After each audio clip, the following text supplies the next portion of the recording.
સ્વાધ્યાયનો 13.5મો દાખલો. એક આપેલ સિક્કાનું દળ 3 ગ્રામ છે. બધા ન્યુટ્રોન અને પ્રોટોનને એકબીજાથી અલગ કરવા માટે જરૂરી ન્યુક્લિયર ઉર્જાની ગણતરી કરો. સરળતા ખાતર સિક્કો સંપૂર્ણપણે કોપરનો બનેલો છે એવું આપણે ધારવાનું છે અને સીયુ માટે દળ આપેલું છે 62.92960 AMU. હવે અલ્ટિમેટલી જુઓ તો પ્રોટોન અને ન્યુટ્રોનને એકબીજાથી અલગ કરવા એટલે શું? તો કે એટલા માટેની જે ઉર્જા છે એને કહેવાશે બંધન ઉર્જા. આગલા દાખલા કરેલા જ છે. બંધન ઉર્જા કેવી રીતે મળે? Delta MC².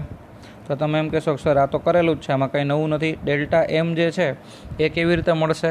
તો ડેલ્ટા એમ એટલે અલગથી પ્રોટોનનું દળ પ્લસ અલગથી ન્યુટ્રોનનું દળ માઇનસ આપેલા ન્યુક્લિયસનું દળ, એટલે જે છે શું થઈ જશે? તમારી દળ ક્ષતિ થઈ જશે.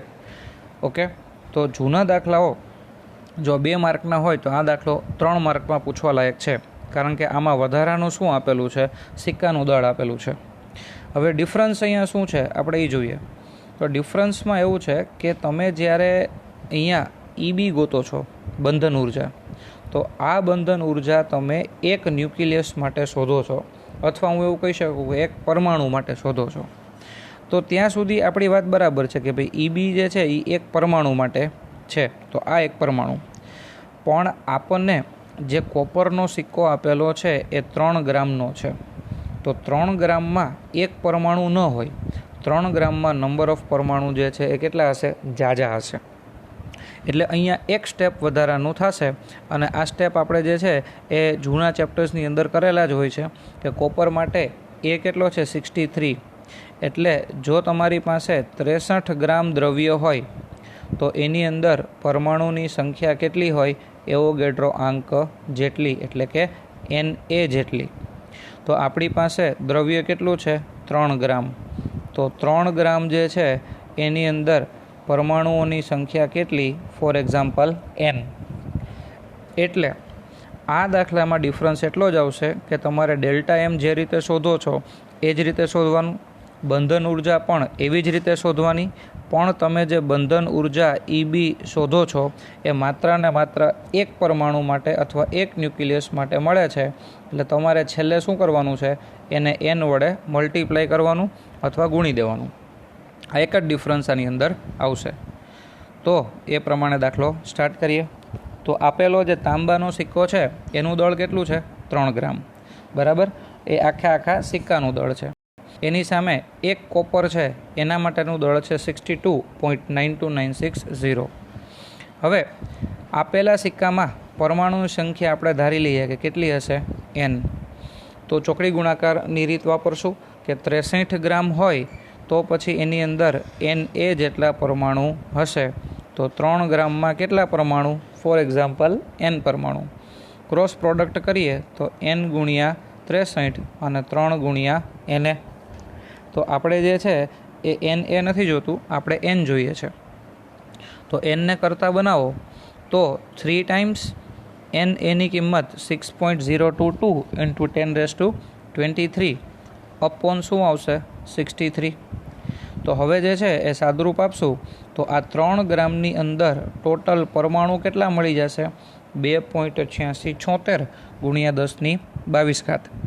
હવે આટલા પરમાણુ છે તો સામે ન્યુક્લિયસ પણ આટલા જ હોય, કારણ કે એક પરમાણુ પાસે એક જ ન્યુક્લિયસ હોય. એટલે હું પરમાણુની સંખ્યા શોધું છું એટલે બાય ડિફોલ્ટ ન્યુક્લિયસની સંખ્યા મને મળી ગઈ.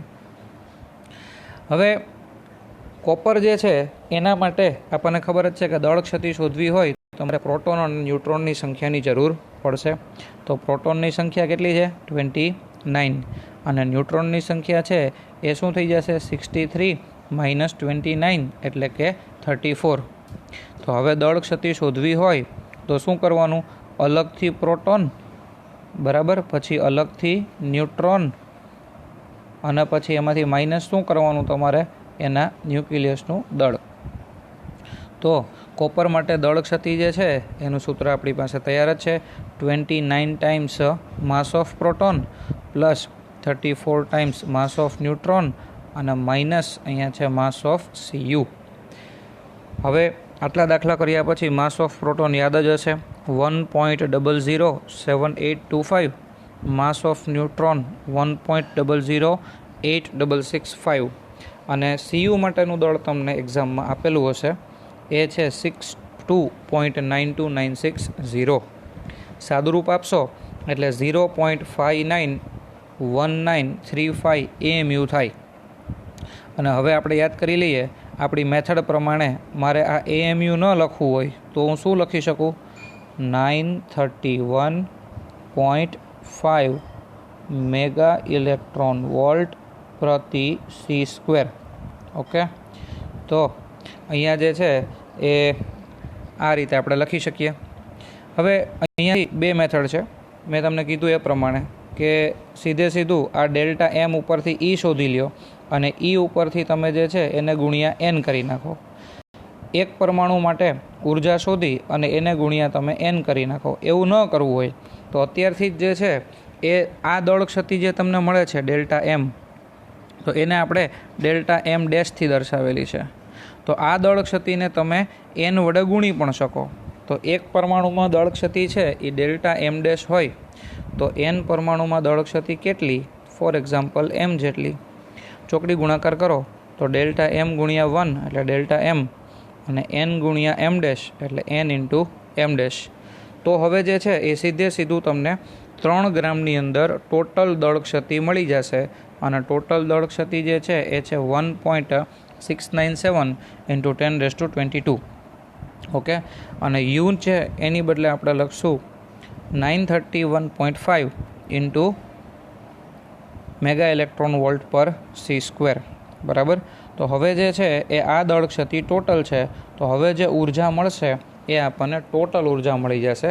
એટલે અહીંયા ચોખવટથી લખેલું છે કે સમગ્ર સિક્કાના બધા પ્રોટોન અને ન્યુટ્રોનને એકબીજાથી અલગ કરવા માટે જરૂરી ઉર્જા ઈબી હોય તો ઈબી બરાબર ડેલ્ટા એમસી સ્ક્વેર. ડેલ્ટા એમની કિંમત ઓલામાંથી મૂકશો એટલે ફરીથી સી સ્ક્વેર અને સી સ્ક્વેર કેન્સલ થઈ જાય. સાદુરૂપ આપતા જવાબ આવશે 1.5807 ગુણ્યા 10⁻25 મેગા ઇલેક્ટ્રોન વોલ્ટ. બરાબર. એટલે આન્સર મેગા ઇલેક્ટ્રોન વોલ્ટમાં રાખશો તો આ પ્રમાણે આવશે. અને જો તમે ઈબીને જૂલમાં દર્શાવો તો 1.5807 એને એઝ ઇટ ઇઝ રાખો. બરાબર. 10⁻25 એઝ ઇટ ઇઝ. મેગા એટલે 10⁶. ઇલેક્ટ્રોન વોલ્ટમાંથી ઇલેક્ટ્રોનની કિંમત મૂકો 1.6 ઇન્ટુ 10⁻19.